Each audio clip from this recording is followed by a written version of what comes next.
This was us in Colombia. We're at the top of this hill overlooking the entire town. And Dude, roll the B-roll of my photo. You did a photo shoot of me. It might be the worst I've ever looked in my life. Dude, when I went to Cuba, we'd go to a person's house and like the grandmother or something would see like this American boy come in and she's like, oh, you would love my daughter. And they'd bring out a photo album of like every picture and they're just going through and like, look at her here. And oh, look at her here when she went to this beach. And I'm like, are you selling your daughter, dude? What is this? And what'd you say?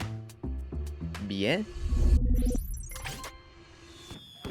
Whoa, I got fireworks going off. It's very difficult to be the best at one thing, but if you pull from this thing you're good at, and that thing you're good at, and this format, and that creator, and you pull together these 8 different things, now you can be the best and only at the one conglomerate of all those things. I don't want the small talk, but the solution to not wanting the small talk isn't just deep talk. I just want talk. He doesn't know how to talk. A couple months into a new relationship, and he'll text me and he'll be like, Belky, when you go out on a date, like, do you and Athena talk? And I'm like, yeah, dude. All the time. Welcome to the Smart Nonsense Podcast, where we talk about smart nonsense before he's ready in the green room. I wanted to jump scared. off. Oh, don't be scared. Don't be scared. I wanted to jump off today by having our editor, Coy. What do you want? It's not that simple. What do you want? God damn it. What do you want? Just give us a sample of the beginning of episode number 8 of the Smart Nonsense Podcast called, it's called How to Sound Smart. This is the Smart Nonsense Podcast, where we take a deep dive on entrepreneurship, self-development, and challenging norms. Today, we have episode 8, and we're going to be exploring how to 10x your learning. Who do we got in the studio? I'm Dylan, the wild kid. You always step up to the plate. That was a joke. Yeah! The title's a joke, dude. Don't see. That was Naval days, dude. You can't hold me to that. Wasn't it called How to Sound Smart? Right, because after the podcast, I listened back and I'm like, wow, I sound like a pretentious douche. And I'm like, how to sound smart. I just kind of leaned into it. You just be like, if we're to go on to the next topic, I'd like to ask you, Henry, like, what do you think about? I'm like, dude, welcome back. The problem is, dude, as we've seen, I think that's just how most people shoot content. It's like, I'm going to be boring as fuck, I'll get out. That's boring as fucking all get out. Here it is, dude. You better love the actual material that I'm saying because you got nothing else. Now, we like to bring the tea. Granted, that tea, I think, is going to die in about 5 minutes. So we better watch out. Yeah, this is going to be a nuggesode. We're coming hot off a podcast-style video interview for the YouTube channel VidIQ. Meet Dylan and Henry, 2 creators who went from sleeping on the floor of their apartment to making viral shorts through the power of storytelling. Their videos even got the attention of icons such as Will Smith and Tim Ferriss. I had a lot of fun, but you can only be turned on for so many minutes a day. Well, and I got about 6 left. Yeah, you got low T. Yeah. Me? Yeah. Well, me. I like this version of our world tour much better because for the fans that don't know, yesterday I've been in a puddle. All right, let's just like globally address this point. I've been in a puddle. I've been splashing around. I don't have flippers. I don't have floaties. I'm just on my own struggling. Belky came in to lend a hand last week. Had a little communication, but really he's a ship in the night, right? So he's throwing his little what do you call that little life raft thing? The circular one, right? Yeah, the circular one that really you never see get used, which is probably a good thing. He threw that out to me, but I'm basically like one arm in, and it's shark infested water, so I'm still struggling out here, not out of the depths. But what happened yesterday? Dude, actually, I saw it was on Twitter. There's no way I find it, but it was a video I saw yesterday of this guy stuck in this like whirlpool of 80-foot waves, and there's these 2 jet skis that are trying to save him. And the jet skis are having to navigate these waves. They have to go like in and out, and finally they get him. And this guy just like yanks onto the back of the jet skis and they start riding towards these massive waves. They go up one. The guy's whole body like does this, fucking slams on the back of the jet ski. That's you. That's me. I'm mid slam, dude. I got You're slammed mid-slam. down yesterday. But we get you out yesterday. Well, right. It could be survivorship bias. The sassy cat anti-salesman. Well, yeah, dude. And Munger Grumpy Pants. But I think that was both of us, really. Yeah, yesterday I just got bogged down because we had some people over to the office. It was actually cool. Like, I'm glad they came. I just didn't think they were going to come for 3 hours, and really haven't got anything done in what feels like 2 weeks, which is really crushing my mood. I bring it to the pod, though. I bring some goofy goo to the pod. Some of them, some don't. But what's the point? Well, I got happy with this world tour because it's controlled. We get on a podcast with this guy on StreamYard, which is like we're in it, we're out of it, and then be on a day versus like having to fucking go to California and hang out with people, or people come here and you can't kick them out. Well, that's the thing. I think what I really like to do is box my time. And then I like treat those time boxes as the precious little things they are, because it just takes one Jungle Johnny in the afternoon to stretch his time box from 45 minutes to 3.5 hours. Right. And that could destroy an entire week. So you'll hear me almost like an entire life, dude. Almost an entire life. You better watch out. You'll hear me like, let's say I'm having a coffee with someone, or I'm having lunch with someone. If that's a 30-minute thing, at the 25-minute mark, I'll hit them with like I'll let you go in a minute. Last thing we should talk about. You give them one of those. Yeah. It's like, this is going to be the last thing. Right. Or you hit them with a hard out, but you don't have many hard outs. And you can't fabricate. I was trying some soft outs. I was like, oh, so what you got going on the rest of the week? Like let's like globally look at like where we're at in space and time and put that in perspective, because it's been 3 hours. No, I don't mean to shit on this. It was really fun. Let's talk about Jungle Johnny, because there's some lessons there. This was us in Colombia. We're at the top of this hill overlooking the entire town. And dude, roll the B-roll of my photo. You did a photo shoot of me like minutes before we saw Jungle Johnny. It might be the worst I've ever looked in my life. Chubby, bacon collar, huge t-shirt. Right. It was like an extra, extra large that my friend was trying to throw in the garbage when we were in Spain. And I'm like, no, dude, I'm going to keep that. Put it right in my suitcase. And I love that thing, dude. It was super airy. But no, I was looking god awful, dude. Roll the roll, but dude. that's why you need a little bit of like friend negging. Like we called me rumped when I was fat. Granted, maybe we should have done it harder because it didn't hit home, dude. Not till those photos. But my bad, dude. Jungle Johnny's the story. So we're at the top of this hill, and we get locked into the only other guy that's speaking English. He approaches us, and he just starts talking and talking. And then he brings up his Instagram, and his Instagram handle is Jungle Johnny. This is where this principle comes from. Don't be Jungle Johnny. I kid you not. So he's just going on about doing drugs and finding women in Medellin and Bogota and Medellin. He's just going on and on. Every sentence, we're like, okay, oh yeah. Next sentence, oh, super cool, dude. We'll catch you next time. Just like every sentence from us was an out. It was right. We're out of here.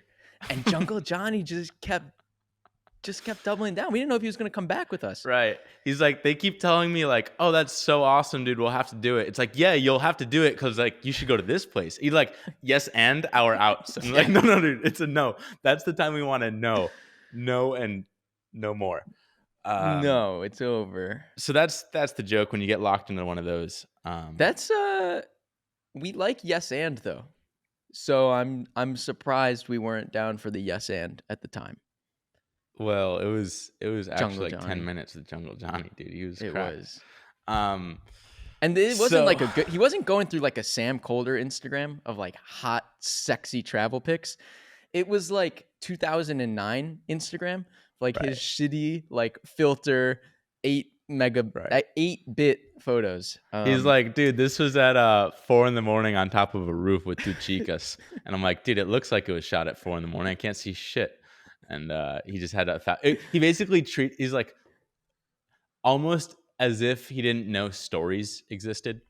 Like he just treated like all these sort of like little in the moment pictures as like his it's his camera roll. He just upload every photo that he took to Instagram. It's like, no, dude, it's curation. Like upload the good shit. But he gave us everything. So that's Jungle Johnny for you. Dude, when I went to Cuba, we'd go to a person's house, and like, I was like 18-year-old stallion, dude. So any let me rephrase this. It's not any house we went to. A couple houses we went to, we'd get there, and it'd be like the grandmother or something would see like this American boy come in, and she's like, "Oh, you would love my daughter," and they'd bring out a photo album of like every picture, and they're just going through and like, "Look at her here." And oh, look at her here when she went to this beach. And I'm like, are you selling your daughter, dude? What is this? It's the only thing to do out there. Pure like, muy bonita, muy bonita. And what'd you say? So yeah, he just. Whoa! I got fireworks going off. Nice, dude. You got to start using that more often. What is that gesture? Coy, I hope you saw that in the Riverside roll. I got you, homie. Let me tell you about a crazy choice, not comparison. Okay. For the folks back home, this is a Mike Maples Jr. Oh, he gave us this framework of you want to be. Yes. It's an inside joke. You want to be making, or if you're selling a service or whatever, you want to be a choice, not a comparison. As in, if somebody's looking to go buy apples at the market, you don't want to be a Honeycrisp or a Gala or a Fuji or a Pink Lady. Or a Red Delicious, or a Granny dude, come Smith. on, dude. You're just flexing. There was even a 6 that I cut you off. You don't want to be any of those comparisons. You want to be a banana.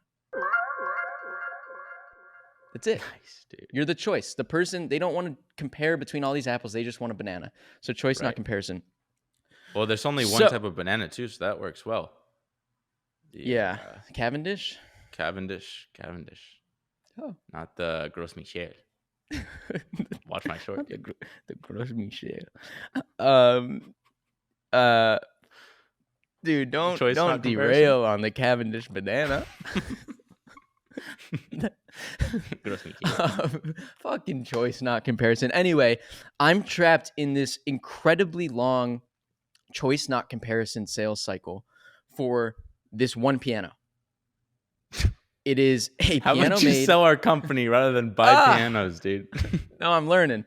It's this piano made by the company Steinway and Sons. And that was what we had in college. That's what our school had in college. So that's what I was playing on. They're made in New York. They're amazing pianos. They're world renowned.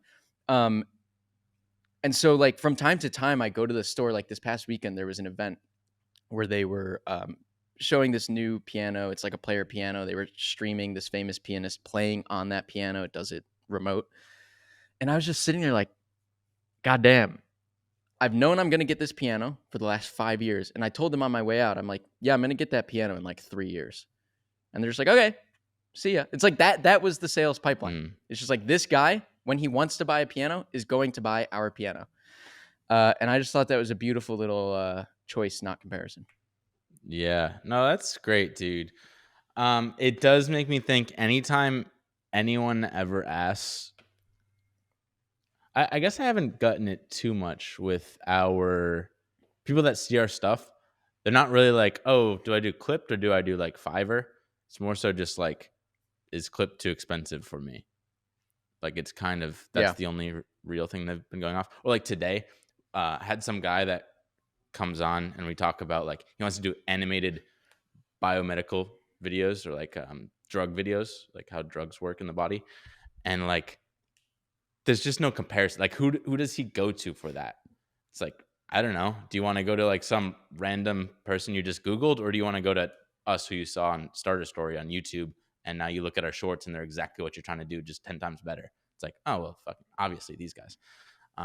Granted, I think I just compared us two in that, but it's like you don't really compare it because it's just like the no-brainer obvious decision. I feel like our content has always been better at this than our company. Like we've traditionally been sort of competing with like other competition. Yeah, we're still not the best at that. But that's why I really like doubling down on just this like super high end we do animated explainers thing, because I think it's just a lot easier for people to see our content and be like, oh, they are the best in the world at that. Yeah. Well, dude, one thing, even having this little interview with VidIQ right before this, it was like our advice, or my advice at least, was like, hey, just be the best in the world, or be like the only one doing something. And it was funny, like as we were doing the interview, I basically realized, like,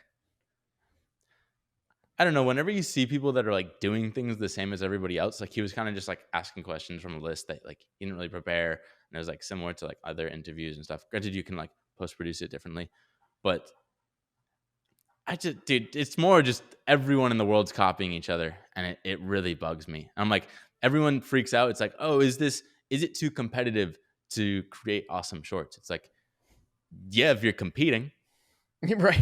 but if you don't compete, it's not competitive. So fucking balls in your court. If you're competing. Granted, like most people have to compete because they don't have like resources like we have now, but you can also get creative with fewer resources.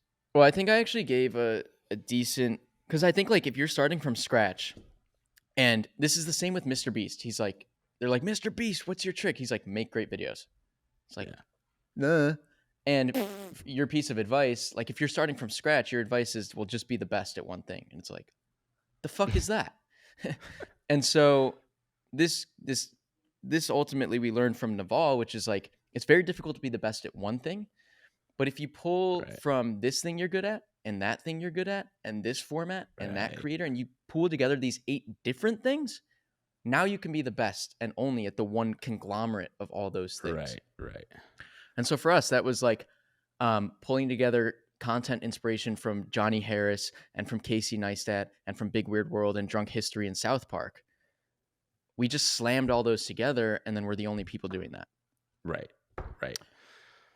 Huh. So Still feel like I'm in the interview, just trapped in it. Fucking my bad, dude. Yeah, I do. I'm excited. I get really confused about these things because I don't know. I don't like preaching, at least on like other formats. Like we kind of preach on this podcast stuff to do, but like I don't like it where I thought I'd like it where we're kind of the center of attention and people like listen to us, but it feels fake still. It's like the phony like. We said it at the end, which is like advice cancels out. We've said a bunch of BS for the last hour. All that matters is the listener, like us when we were 20, goes and listens to the thing and has some confirmation bias and runs with the piece of advice that they need to hear. Right. Like the rest is just fanfare. Like what are we talking about? It is. It's really so just like, it's so specific to individual circumstance. It's literally like anything can work. Just hear one thing that speaks to you and do the fuck out of that.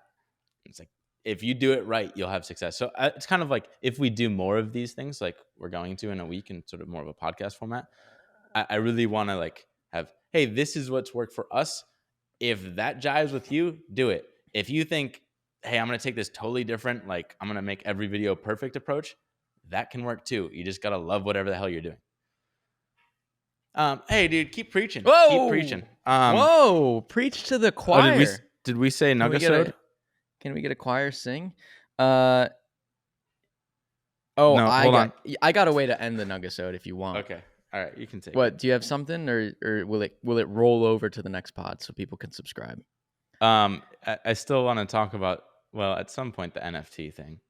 Or not NFT. NFT thing from your weekend pod? Yeah, that's still. Well, you said it was sad, right? It's kind of sad. Okay, let's go out on this because it's Friday and we want to go out happy for the weekend. You sent me this meme on Twitter in my DMs, and we've talked about it here on the pod, so I'm going to read it. How do people who, quote, hate small talk plan on being in sustained, meaningful relationships? What are you going to do? Quote, hi, honey, I'm home. Do you think free will truly exists? It's like, yeah, there he is. That's what he wants. That's what he Well- wants. He wants to sit down and get right to the business. No, dude. No, you're misinterpreting me. What do I want? When I don't want the small talk, right? But the solution to not wanting the small talk isn't just deep talk. Okay? I just want talk. Doesn't have to be deep. Dude, watch me thread the He needle doesn't here. know how to talk. I Gets in do a ask you relationship, every relationship. What do I talk about? He's like Belky. He'll text me like a couple months into a new relationship, and he'll text me and he'll be like, Belky, when you go out on a date, like, do you and Athena talk? And I'm like, yeah, dude. Just all straight the jackhammer, time. dude. No, well, that kind of the problem. Like, I worked in this. I called it a dating company for a couple years, but it's not a dating company. It's actually the opposite of a dating company. It's a pickup company. It's like, here's how to get the first date. After that, you're on your own, dude. Figure out how to keep talking to him. So I'd be sick at like any topic to go over on the first date, but after that, I'm all out of topics. So I'm like, date 2, date 3. I'm like, fuck, dude, what do you think of free will? And it's like, we covered that on day 1. So there's nothing left. There's nothing left. So what's my solution? It's not just go straight into the deep end. It's more like, I want to figure out how we can just always talk. It's like we don't really have like deep talk. We don't have small talk either. It's just like fucking talk. Just because we're like always interacting. It's like, Yeah, but there's we've known each other. We've known each other for like 7-8 years now. Oh, so you're gonna say I just gotta be patient, but no, I think it comes from like you're doing shit together. So it's like, I don't know. There's a lot of different variables. We're also both male. That's a thing. Like, there's all these memes that go around. It's like you come home to your girlfriend and she's like, "Well, what'd you learn about Dylan today?" And I'm like, or it's like, you went golfing with Dylan. Like, Yeah. what'd you learn? He just got divorced. Like, what happened? And you're like, I don't know. Seems fine. dude, It's when like did I he shot a think 75. this? It's I've never seen something more accurate. Oh, dude, we went to it was Jack and I, my roommate, and we went to this party, and dude, the conversations I had with these random guys, it was like I knew nothing being about bros? this guy, but it was just what? Just Dudes bros being being bros? bros, dude. It was like we kind of started yes-anding each other, and like there was zero substance, but we were like talking about like Bush going on the front lines of Iraq and just lighting people. Like, I don't even know what the fuck we were talking about, dude. It was just the most absurd thing, and I don't even know the dude's name. And I'm like, that's pretty much every dude. You went to the relationship. front lines with this dude. And Bush. He got yopped. He got murked in the forehead. You don't even know his name. Not a clue. So yeah, I don't know because I don't have female friends. Just But, dudes being bros. Yeah, might be possible. Oh, Gardo! fuck.